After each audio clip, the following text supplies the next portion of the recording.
ऐसा पहली बार हुआ है कि किसी भी माफिया के परिवार का इनकाउंटर होता है। वाह रे योगी आदित्यनाथ जी, लगेगी आग तो आएंगे कई घर जद में। यहाँ फिर सिर्फ असद अहमद का मकान नहीं था, अतीक अहमद के बेटे का इनकाउंटर नहीं, इन्होंने चीन पे विजय प्राप्त कर ली है।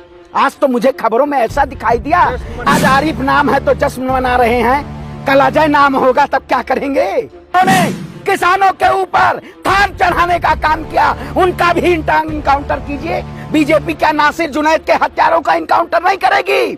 राहुल गांधी इस देश में जनता की आवाज उठाया तो संसद से संरचना छीन ली गई। जुल्मी कब तक जुल्म करेगा सत्ता के गलियारों से, चप्पा चप्पा गूंज उठेगा इंकलाब के नारों से। साहब को बोल दीजिए छुट्टी पे चले जाएं, बोल दीजिए ताला लगा दीजिए।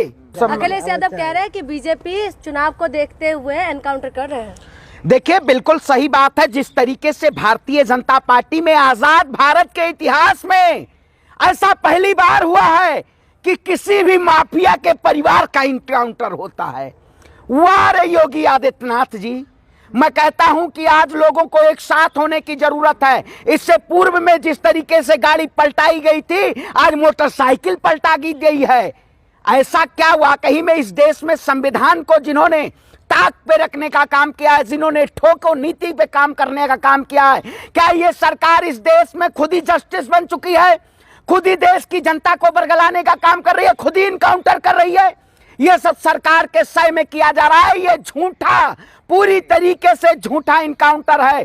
भारतीय जनता पार्टी जिस तरीके से पूरे देश में चुनाव जब आ जाता है तब एक मुद्दा आ जाता है, मैं कहता हूं इनको क्यों नहीं इनकाउंटर किया जाता है? जो तमाम अपराधी ऐसे बैठे हुए, जो बीजेपी जिनको संरक्षण देने का काम कर रही है, क्या इस देश में एक समुदाय को, एक ब्राह्मण हो या मुसलमान हो, एक समुदाय को आप टारगेट करके और उनका इनकाउंटर कर देंगे?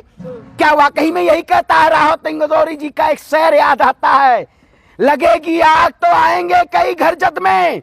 यहाँ फिर सिर्फ असद अहमद का मकान नहीं था, विकास दुबे भी थे। तो अगर आज आवाज नहीं उठाएंगे, हमें न्याय के लिए, अपने अधिकार के लिए आवाज उठानी पड़ेगी। भारतीय जनता पार्टी ये अपने हाथ में संविधान को लेके ये ताक पे रख के और इस देश में ठोको नीति करना चाहती है। क्या यही देश माफिया राज खत्म कर रहे हैं? आप बताइए, माफिया राज खत्म करें मैं करें तो कानून व्यवस्था कहाँ है? भारतीय जनता पार्टी के शासनकाल में विधायिका खरीदी जा रही है, न्यायपालिका तमाशा देख रही है और बाबा इनकाउंटर करवा रहे हैं। क्या इस देश में इनकाउंटर से लोगों को रोजगार मिल जाएगा? कानून नहीं देखना चाहिए? न्यायपालिका किस लिए बैठी हुई है? मैंने तो खबर देखी, अरे मैं तो आज बड़ा शौक हो गया। मैं कहा मुझे लगा अतीक अहमद के बेटे का इनकाउंटर नहीं, इन्होंने चीन पे विजय प्राप्त कर ली है। आज तो मुझे खबरों में ऐसा दिखाई दिया, जश्न मनाया जा रहा है टीवी पर। देखिए वही कहते हैं जो टीवी पे जश्न मना रहे हैं, वो वाकई में अगर आज आरिफ नाम है तो जश्न मना रहे हैं, कल अजय नाम होगा तब क्या करेंगे? उनके भी ऊपर तो गाज गिरेगी। भाई साहब क्या इस मुठभेड़ में मारा गया? आप मतलब अरे भैया मोटरसाइकिल पलटी हुई नहीं दिख रही है? मोटरसाइकिल पलटाई जा रही है में दिख रहा है। देखिए मैं कहता हूं, देखिए कानून व्यवस्था है, क्या किस तरीके से कौन सी क्या मामला हुआ, उस मामले की इस देश में कानून व्यवस्था जांच करनी चाहिए थी। पूरी तरीके से जांच करते कानून सजा देता ना, कानून का प्रावधान है। लेकिन भारतीय जनता पार्टी के शासनकाल में कानून को ताक पे रख दिया गया। मैं ये नहीं कहता हूं, आप कहते हैं बड़ी वाहवाही करते हैं, उत्तर प्रदेश को उत्तम प्रदेश बना रहे हैं, उत्तर प्रदेश को अपराध मुक्त प्रदेश बना रहे हैं, लेकिन उन लोगों के भी ऊपर लगाम लगाइए जो रीप पीड़ित बैठे हुए हैं, जिन्होंने किसानों के ऊपर थान चढ़ाने का काम किया, उनका भी इनकाउंटर कीजिए। बीजेपी क्या नासिर जुनैद के हत्यारों का इनकाउंटर नहीं करेगी? अब ओवैसी की भाषा बोलने लगे। अरे भैया ओवैसी की भाषा, मतलब न्याय की बात करें तो ओवैसी की भाषा बोलने लगे। तो मतलब देश का नेता हमारा राहुल गांधी इस देश में जनता की आवाज उठाया तो संसद से संरचना छीन ली गई। कोई भी न्याय के लिए आवाज उठाएगा, मैं उनका सम्मान करता हूं। जो लोग इस देश को बेच के न्याय और अधिकारों को छीनना चाहते हैं और कानून के, बाबा साहेब के संविधान को ताक पर रख के, आज तो मैं अचंभा हूं। आज संविधान दिवस है बाबा साहेब भीमराव अंबेडकर का, और लोग पोस्टरों के जरिए संविधान की बात करते हैं। बीजेपी के नेता मोदी जी झुकने का काम करते हैं, योगी आदित्यनाथ जी जाके संविधान के आगे झुकने का काम करते हैं। क्या वाकई में लोग संविधान को मानते हैं? अगर संविधान को मानते तो इनकाउंटर नहीं होता। मेरा किसी धर्म, मजहब, किसी समुदाय से मेरा विरोध नहीं है, लेकिन मैं अभिव्यक्ति की आजादी है इस देश में, अगर कानून व्यवस्था पे ऐसे लगाम नहीं लगी तो आए दिन सरकार के सय में इस देश की सत्ता को कहीं ना कहीं पूरी तरीके से ध्वस्त कर दिया जाएगा। बाबा का बुलडोजर जानते हैं किधर जाता है? आरिफ के घर जाता है बाबा का बुलडोजर, क्योंकि फ्री में पेट्रोल है। जब अजय के घर जाएगा तब महंगाई दिख जाएगी। कैसी बात कर रहे? अरे सब पे चल रहा बुलडोजर। अरे सब पे चल रहा है। अरे भैया, कानपुर में चला था। अरे भैया मैं कहता हूँ हमारे दीक्षित परिवार, ब्राह्मण परिवार को जिंदा जला दिया गया, हमारी बहन और माँ को। क्या उन अपराधियों के ऊपर बुलडोजर नहीं चलना चाहिए? क्या कानपुर में जो निर्मम तरीके से बुलडोजर के नाम पे जिंदा जला दिया गया, उनके ऊपर बुलडोजर नहीं चलेगा? है उनके ऊपर क्या बाबा जी का दोहरा चरित्र है? बाबा जी दोहरे चरित्र के नाम पे ये, अरे क्रिया चरित्रम देवो न जानम, बाबा का चरित्र कोई नहीं जान सकता है। जो लोग खुद अपराधी के साए में होके और प्रदेश के मुख्यमंत्री बने हों, वो सरकार क्या न्याय की बात करेगी? वो सरकार क्या अधिकार की बात करेगी? पूरे देश में डंका बज रहा, कहा जा रहा योगी जी से सीखना चाहिए। अब आप बताइए क्या कहना चाहते हैं? डंका बजवाना चाहते हैं या देश को विकसित राष्ट्र बनाना चाहते हैं, या देश को अखंड भारत? खत्म होंगे तब ना। देखिए मैं वही कहता हूं, देखिए आज माफिया को खत्म करने की बात, देखिए मैं कहता हूं कानून व्यवस्था है इस देश में। कानून व्यवस्था, आप बताइए हमारे नेता राहुल गांधी के लिए जिस तरीके से भारतीय जनता पार्टी ने षड्यंत्रों के जरिए उनसे संसद की सदस्यता छीनी, क्या इस देश में उस दिन संविधान नहीं बिक गया था? उस दिन संविधान को एकदम ताक पे नहीं रख दिया गया था? आज वही उत्तर प्रदेश में हो रहा है। आए दिन कभी बुलडोजर की नीति लाई जाती है, कभी इनकाउंटर की नीति लाई जाती है, महंगाई की नीति नहीं लाई जाती।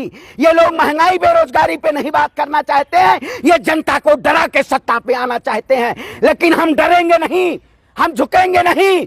जुल्म ही कब तक जुल्म करेगा? सत्ता के गलियारों से चप्पा चप्पा गूंज उठेगा इंकलाब के नारों से। ब्राह्मण लेकिन सुनिए, आप एक अपराधी का सपोर्ट कर रहे हैं कहीं ना कहीं। मैं कहता हूँ अरे भैया जो अपराध किया है वो कानून की उसमें है, शिकंजे में है। अतीक अहमद, आजाद भारत के इतिहास में किसी के परिवारजनों के ऊपर कभी इनकाउंटर हुआ है? अपराधी का तो मैं कहता हूँ बहुत सारे ऐसे अपराधी हैं, मैं नाम मेरे पास लिस्ट है, आप एडीआर की रिपोर्ट उठाइए। एडीआर की रिपोर्ट उठाइए। मोदी जी कहते हैं मैं भ्रष्टाचार मुक्त कर दूंगा, तो क्या सेंगर को जेल के बाहर रहना चाहिए या जेल की सलाखों के अंदर रहना चाहिए? अजय मिश्रा टेनी को क्या जेल की सलाखों के अंदर नहीं होना चाहिए? किसानों को, जिन किसानों को लोगों ने आतंकवादी कहा, जिन किसानों के ऊपर थार चढ़ाई, उनके घर बाबा का बुलडोजर नहीं गया, उनका इनकाउंटर नहीं हुआ। मैं जाति धर्म की बात नहीं करता हूं, मैं न्याय और अधिकार की बात करता हूं। मुझे कोई दुख नहीं है कि जिस तरीके से भारतीय जनता पार्टी कहना चाहती है, मैंने अगर इनकाउंटर अतीक अहमद के बेटे का किया तो उनका भी इनकाउंटर होना चाहिए। जो किसानों की मौत के जिम्मेदार हैं उनको तो सजा नहीं मिलती।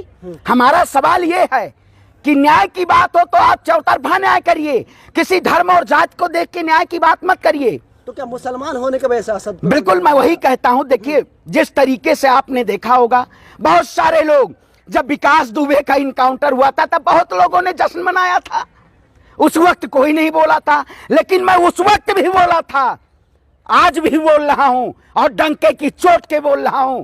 किस वक्त पत्रकारिता केवल नमक मिर्ची लगा के और बहुत बड़ा मुद्दा बना के इस देश की राजनीति का खात्मा करना चाहती है कि इस देश में केवल बीजेपी है।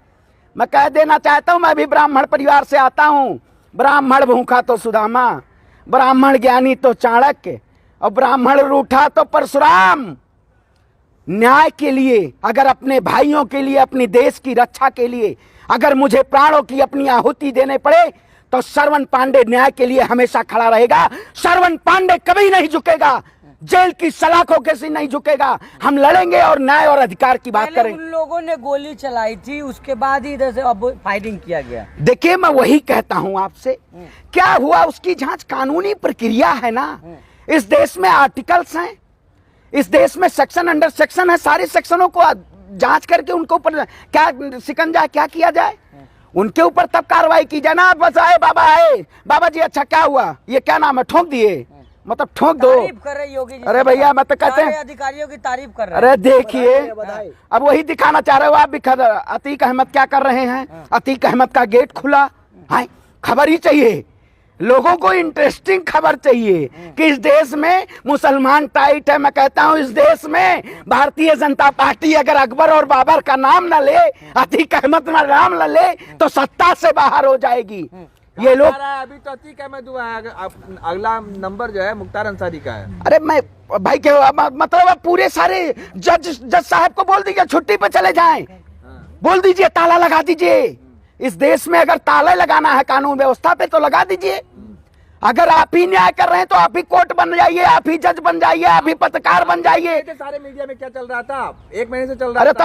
तब आप भी वही मीडिया चला रहे हो, आपको भी वही चाहिए। आप महंगाई के सवाल पूछे अभी तक, पूछे सवाल महंगाई पे जनता को कहाँ पर? अरे तो जनता को जो दिखाओ, मतलब जनता विकास हो रहा है तो मतलब महंगाई जनता को की नफरत क्या- दिखाओगे, वही मीडिया दिखा रही है जो आप दिखा रहे हो। जनता खुश हो रही है, नफरत कर अरे रही है, भाई कर किसी रही के है। घर से एक चिराग गया है, उस चिराग को बचाने के लिए कितनी उम्र और ताउम्र लग जाती है। इस देश में जांच व्यवस्थाएं कहां चली गईं? क्या जांच व्यवस्थाओं पे बात नहीं होनी चाहिए? आज जरूरत है लोगों को एक साथ आने की और न्याय की आवाज उठाने की। जो लोग न्याय अपने हाथ में लेके और किसी भी व्यक्ति का इनकाउंटर कर देते हैं, ऐसा देश में कानून नहीं चलेगा। हम संविधान को मानने वाले लोग हैं और संविधान की रक्षा करते हैं। ये लोग संविधान को बेचना चाहते हैं।